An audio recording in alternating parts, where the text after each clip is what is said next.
The thing is, I never thought I'd evict my wife via voicemail. But here we are. I told her before she left, no yelling, no theatrics. If you go on this trip, don't come back. She laughed like I was being dramatic, like I was bluffing. She kissed me on the cheek like she still had the right, picked up her bag, and walked out the door. That was Friday. By Sunday, I had changed the locks and dropped off her things at her parents' place. Neatly boxed, labeled, cold as facts. Monday morning, she came back early, suitcase in hand, probably thinking we'd have a dramatic reunion in the kitchen, maybe some crying, maybe some making up. What she found instead was a deadbolt, a silent phone, and a note taped to the door that read, "You don't live here anymore." She's still calling. I'm still not answering. I'm Nate, 32, IT security, the kind of guy who likes quiet, structure, and a calendar that doesn't lie to me. Order makes sense. People? Not so much. Elise is 31, freelance event planner. Loud where I'm quiet, light where I'm logic. The kind of woman who turns heads without meaning to. I was background noise. She turned me into a song. And maybe that should have been the first red flag. We met at a wedding. She was running around with a clipboard, fighting with a florist. I asked if there was Wi-Fi. She said, "Try turning yourself off and back on again." I laughed. She didn't. And somehow, that worked. We dated for 2 years, married for 3. Life wasn't perfect, but it was stable. Even when things got messy, job stress, family drama, we stayed close. Or I thought we did. Then came Caleb, the ex. Sensitive, artistic. One of those guys who says things like, "I still believe souls collide for a reason." They dated in their early 20s. He wrote her letters. Got her initials tattooed on his ribs. She told me it was ancient history, that they barely talked anymore. Just birthdays and the occasional song link. I didn't love it, but I trusted her. Until she told me he lost his mom. Said he was devastated. Said he had no one. Said she needed to be there for him. I asked where there was. She said Chicago. They were flying out Friday. She booked a room in his name. I said it sounded like a date. She said it wasn't like that. She called it closure. I called it betrayal waiting for a flight number. That's when I told her, calm, measured, "If you go, don't come back." She blinked, rolled her eyes, and left anyway. Now she's locked out of the life she used to have. And the real story? That's just getting started. It's funny what people think you'll tolerate when they're used to being forgiven. She thought I'd wait, that I'd stew for a day or two, maybe drink too much, listen to sad music, and be ready to talk by Monday. That she could come back, explain things in that soft tone she uses when she wants to be handled gently, and I'd fold like I always had. Because she's Elise, bright, impulsive, impossible to stay mad at for long. She's made a career out of charm. She thought I'd forget my own warning, that "don't come back" was just a line, a little storm she could walk through with mascara and timing. But this wasn't weather. This was choice. And I had made mine. Saturday morning, I woke up to a quiet I hadn't felt in years. Not the awkward, tiptoeing around each other's silence that had been creeping in lately. Not the silence between texts. This was clean. A room with the echo of absence. No perfume in the hallway. No shoes by the door. No sound of a curling iron clicking off at 7 a.m. Just me and the sharp realization that I could breathe again. It wasn't peace, but it was the space before it. I made coffee and didn't think about how she liked hers. I ate toast and didn't save the crust she always picked off mine. I opened the windows, played my own music. Nothing curated, nothing neutral, just sound, just mine. By noon, I'd packed her things. Every drawer, every shelf. I moved in silence, methodical, like I was deleting files. One bin for clothes, another for makeup, books, and framed photos that didn't mean anything now. The wedding album stayed shut. I couldn't look at that yet. Maybe never. I found her favorite sweater in the laundry and stared at it for a long time, remembering how she wore it during a thunderstorm last winter, curled up on the couch beside me like home. That memory tried to soften me. I folded the sweater and put it in the box. Then I loaded it all into the trunk of my car, drove across town to her parents' house, and left the boxes on the porch. I didn't ring the bell. Her dad opened the door anyway. He looked at the boxes, then at me, and said nothing, just gave a single nod, like he'd seen this ending coming too. Like he was relieved someone finally called it. That night, I got a text. "Can we talk?" I didn't reply. The next morning, I listened to her voicemail. "I'm home," she said. "Can we please just talk? This isn't what you think." But it was exactly what I thought. And she had made the choice. She got on the plane. So I made mine. I locked the door behind her. And I'm not opening it again. It's weird how clearly you remember the first crack once everything's fallen apart. Like your memory scrolls back with perfect timing, freezing on the moment you should have known. And mine came in January, 3 months ago, while she was folding laundry on a Sunday and her phone buzzed. Normally she ignored it, but this time she checked the screen too fast. She laughed, that quiet kind of laugh, short, involuntary, then put the phone face down. I asked what was funny. She said, "Nothing.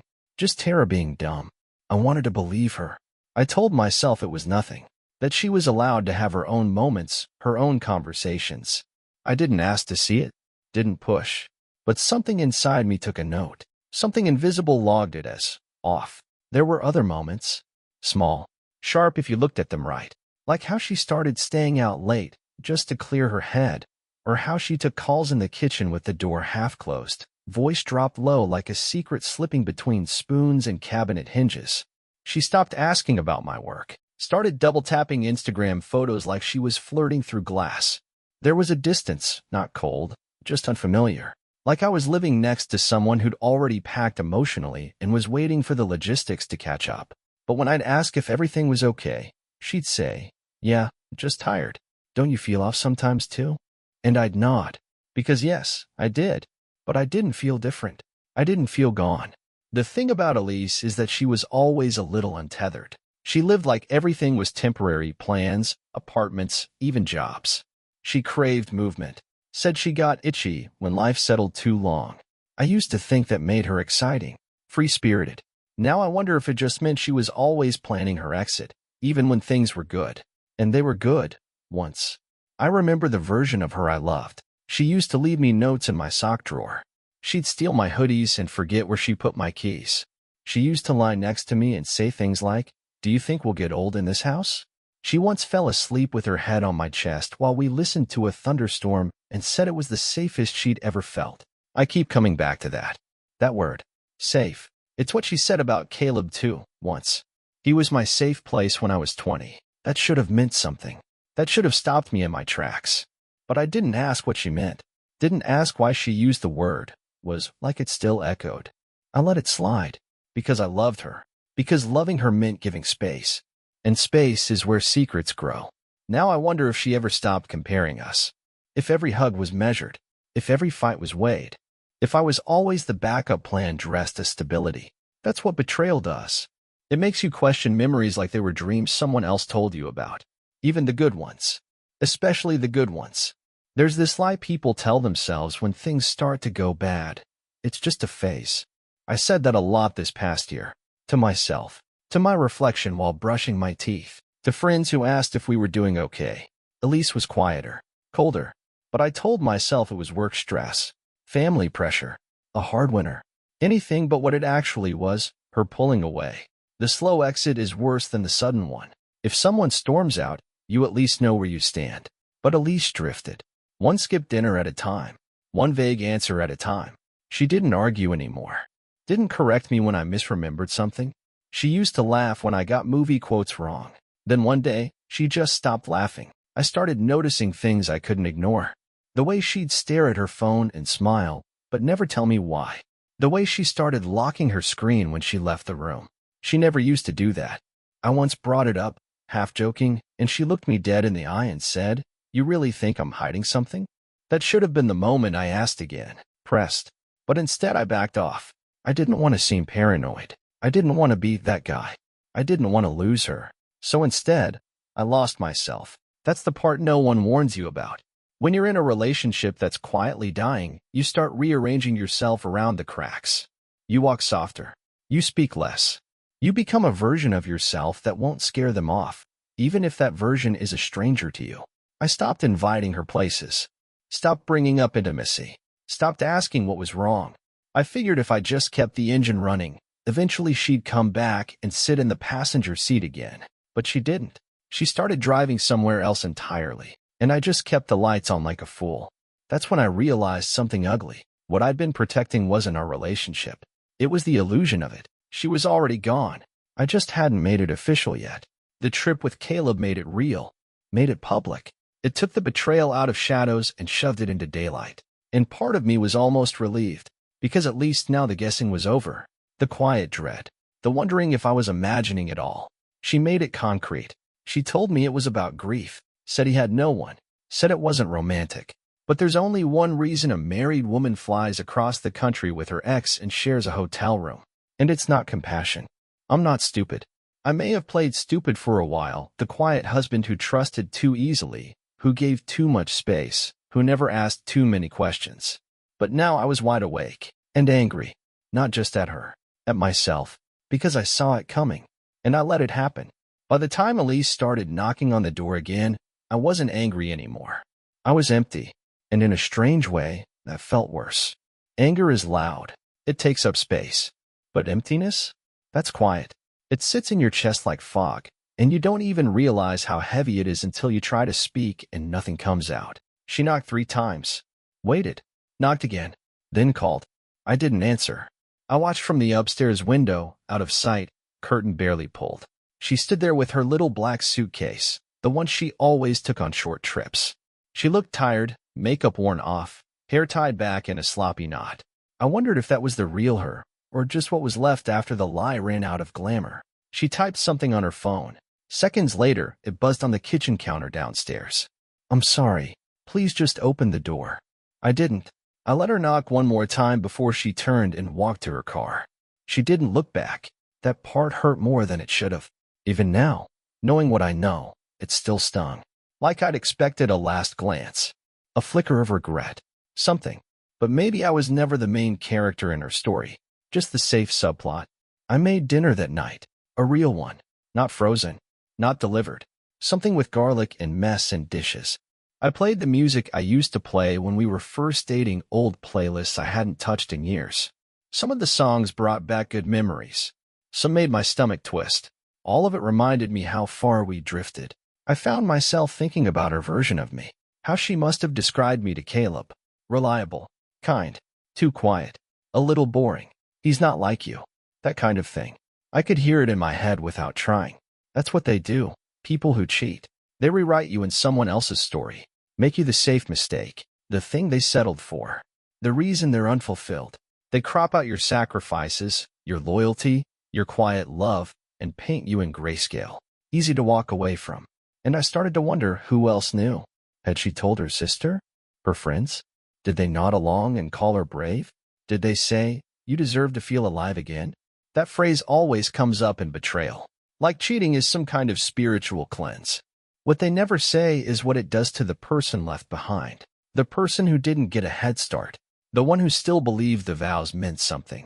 The one who didn't flirt with escape routes just because the spark dimmed. That night, I couldn't sleep. I walked around the house turning off lights she used to leave on. Closed cabinets she used to forget. The silence wasn't peaceful anymore. It was surgical. Everything was exactly how I left it. And still, it didn't feel like mine. Because what she took wasn't just space. She took history. She took the us we built and turned it into fiction. And I was starting to realize it. Maybe I was the only one who ever believed it was real. The hardest part wasn't the silence between Elise and me. It was the silence around everyone else. Because nobody knew. Her friends thought we were just busy. My coworkers thought I was burnt out from the latest project. Even my brother, who usually noticed everything, hadn't picked up on it yet. That's the thing about betrayal. It doesn't echo until you let it. And I hadn't. Not yet. I didn't know how to explain it. Not without sounding pathetic. Or paranoid. Or like a man who got left for some poetic disaster in another city. Because it wasn't just infidelity. It was worse. It was permission. She asked if she could go. And I said yes, with conditions she didn't believe I'd enforce. I kept replaying that part. If you go, don't come back. It felt sharp when I said it. Final. I thought it would stop her. I thought the weight of that sentence would be heavier than whatever she thought she owed Caleb. But she called my bluff. And I followed through. A few days after she left, my brother called to see if I wanted to grab dinner. I said no. Then I almost said everything. Almost told him the whole story, from the phone secrecy to the trip to the voicemail I never got a reply to. But I didn't. Not because I didn't trust him. I just wasn't ready to hear myself say it out loud. Because saying it meant it happened. Saying it meant it was real. Instead, I told him I was tired, that I needed some time to myself. He didn't push, just said, "Take what you need." I stared at the ceiling that night thinking about all the people who'd ask eventually, "Where's Elise? You two still together? How's married life?" All the normal questions that turn into landmines after your foundation gives out. And I wondered if she was thinking about that too. If she'd told anyone, or if she was keeping it quiet, waiting to see if I'd take her back, wrap it in forgiveness, pretend it was just a bad moment in a good marriage. She didn't know me like she thought she did. I wasn't interested in pretending, and I wasn't going to rescue her from the version of herself she chose to become. Not this time. It was Thursday night when I blocked her number. Not because she was blowing up my phone, she wasn't. That stopped after the third voicemail. But something about seeing her name every time I unlocked the screen was like a ghost flickering in the corner of my eye. I needed it gone. So I sat on the couch, thumb hovering, and did it. One tap, one decision. Like shutting a door and bolting it from the inside. But not before I listened to the final message. "I know you're mad. I know I crossed a line. But I didn't sleep with him. I swear to you. I was trying to help someone, and I didn't think it through. Please, Nate, we built something. Doesn't that count for anything?" That line stuck with me. Doesn't that count for anything? Of course it did. It counted for everything. And she gambled it all on a trip that should have never happened. Intentions don't excuse impact. She wanted to soothe her guilt, not mine. She wanted me to say, "I believe you," so she wouldn't have to sit in the discomfort of what she did, even if nothing physical happened. But emotional betrayal is slower, crueler. It leaks through the cracks, poisoning everything without leaving fingerprints. After I blocked her, the quiet shifted. It stopped being about waiting. It became a new kind of silence when I controlled. I wasn't holding my breath anymore. I wasn't watching the door. I started cleaning. Really cleaning. The kind you only do when you need to scrub something off your skin that isn't dirt. I threw out her shampoo. Washed the sheets twice. Donated her forgotten heels from under the bed. Every object I touched felt like it whispered a lie I hadn't heard until now. The cardigan on the chair. The half-used candle in the bathroom. All of it said, "She didn't love you like you loved her." And I finally believed it. I didn't cry. Not because it didn't hurt, but because I'd already done the grieving before she ever packed that suitcase. I'd been mourning her long before I knew why. That night, I slept in the center of the bed. For the first time in months, I didn't wake up reaching for someone who wasn't there. Because now I knew. She'd been gone a long time. After blocking Elise, I thought I'd feel a rush. Some kind of empowerment. But the reality was quieter. No fireworks. Just a slow shift. Like a fog lifting 1 inch at a time. I didn't suddenly feel better. Just less broken. Less waiting for her voice to appear in my phone. Less checking the driveway. Less rehearsing the conversation we'd never have. I made a list that Friday. Not a petty one. Not names or insults. Just tasks. Paperwork. Things to change. I canceled the shared grocery account. Unlinked her Spotify from the speakers. Reset the Wi-Fi password. Changed the lock on the mailbox, even though she hadn't touched it in weeks. Every little task felt like a stitch pulling tight, like closing a wound I didn't even know was bleeding. I found her journal tucked between old books in the guest room. I didn't read it. Not because I didn't want to. Because I already knew what it would say, the same polished half-truths she used in real life. I feel distant. I'm not myself. He's good to me, but I feel stuck. I'd heard it all before in her silences. I didn't need ink to confirm what I'd already lived. I boxed it up with the last of her things. A necklace I bought her for our anniversary. A coffee mug she never used but kept because it looked cute on the shelf. A photo strip from a carnival, 2 months into dating. Her smile wide, mine unsure. Both of us pretending we weren't already falling too fast. That box stayed by the door for a week. Not because I couldn't let go. Because I wanted to see if I'd miss it. If I'd want to open it. I didn't. So on Saturday, I drove to her sister's place, left it on the porch, and texted her. This belongs with her. No explanation. No bitterness. Just the last trace of a chapter one was done rereading. That night, I noticed something strange. The house didn't feel empty. It felt honest. It felt like mine again. Not because she was gone, but because the weight of pretending was. I told someone. Not in a dramatic burst or over drinks in a crowded bar. Just in a quiet moment, sitting on the back patio with my brother, 2 weeks after Elise left. We were eating cold pizza, watching the sky shift from orange to gray, and I said it like I was reading a line I'd rehearsed too many times in my head. She left me for her ex. He didn't speak right away, just stared at the ground and nodded slowly, like he'd suspected something but didn't know how to ask. I waited for him to say the usual, "I'm sorry," or "You didn't deserve that," but he didn't. He just said, "How long did you know?" And that's when I realized I'd known long before I admitted it. "She was already gone before she packed her bag," I said. I just didn't want to believe it. He didn't pity me. He didn't trash her either. He just listened. And that was exactly what I needed. For someone to hear it and not try to fix it. Just acknowledge it. We sat there in silence for a while. Then he asked if I wanted to come over for dinner next week, just to not be alone. I said yeah. Not because I needed company. Because I needed normal again, something unbroken. After he left, I stayed outside. I thought about how many times Elise used to sit in that same chair, feet tucked up, glass of wine in hand, talking about nothing. I used to think those moments were love.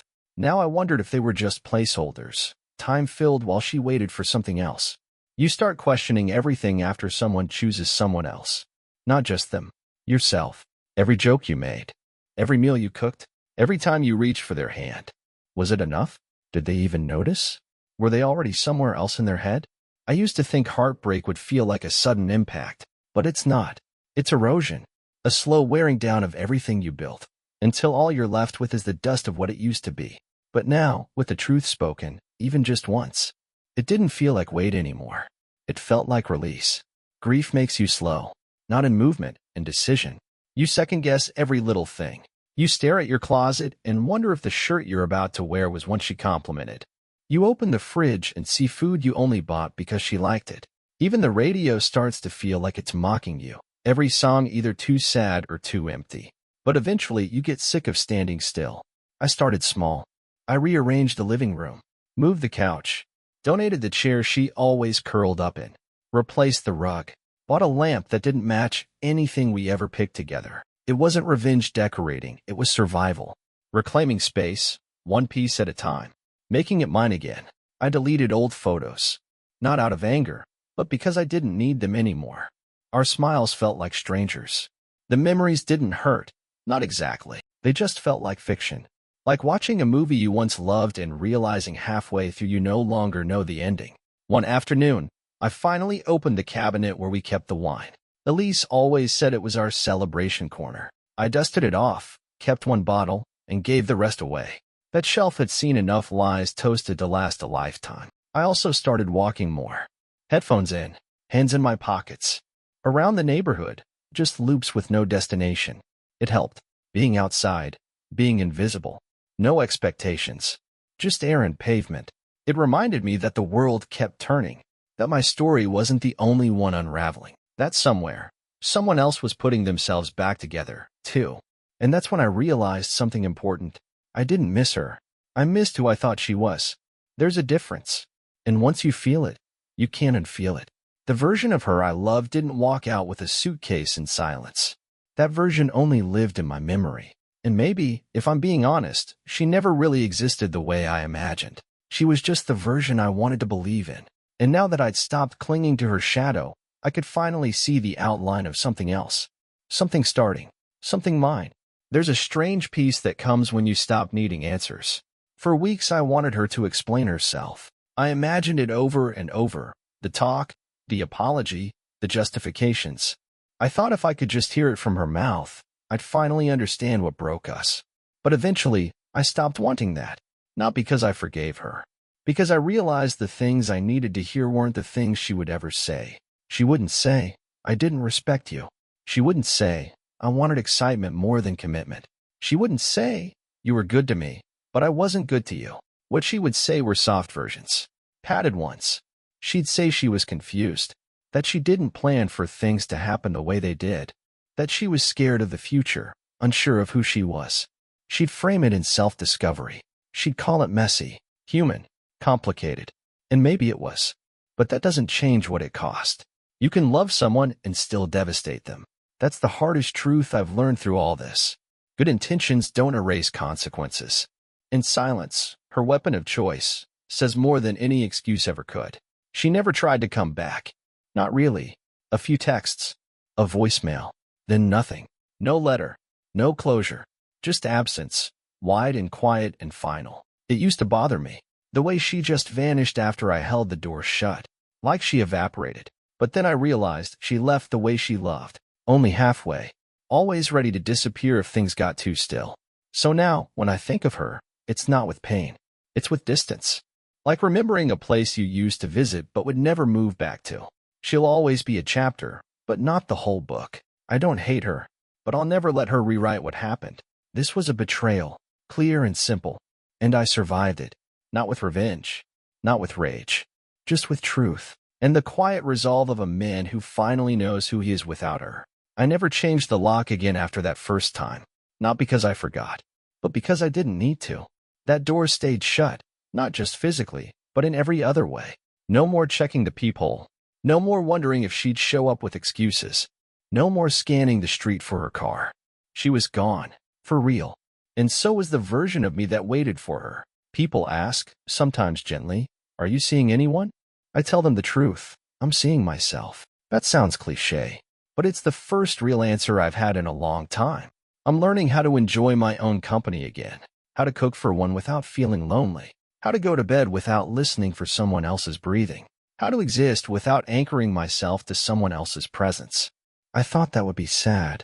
Turns out, it's peaceful. Turns out, the silence is mine now. One afternoon, weeks after she left, I stood in front of that same door, the one she once knocked on, suitcase in hand. I didn't open it then. I don't open it now. But I stood there and remembered everything. The warning I gave, the choice she made, the weight I carried. And then I let it go. Not with some dramatic gesture, just with a breath. I walked out onto the porch, sat on the step, and felt the sunlight hit my face. I wasn't waiting for her anymore. I wasn't building stories in my head or trying to make sense of what she did. Some questions don't need answers. They just need endings. I still think of her sometimes. In quiet moments. When I hear a song she used to hum. When I pass the park where we once sat in the grass and made plans that never happened. But it doesn't hurt. It just feels like watching a movie I've already seen, familiar, but done.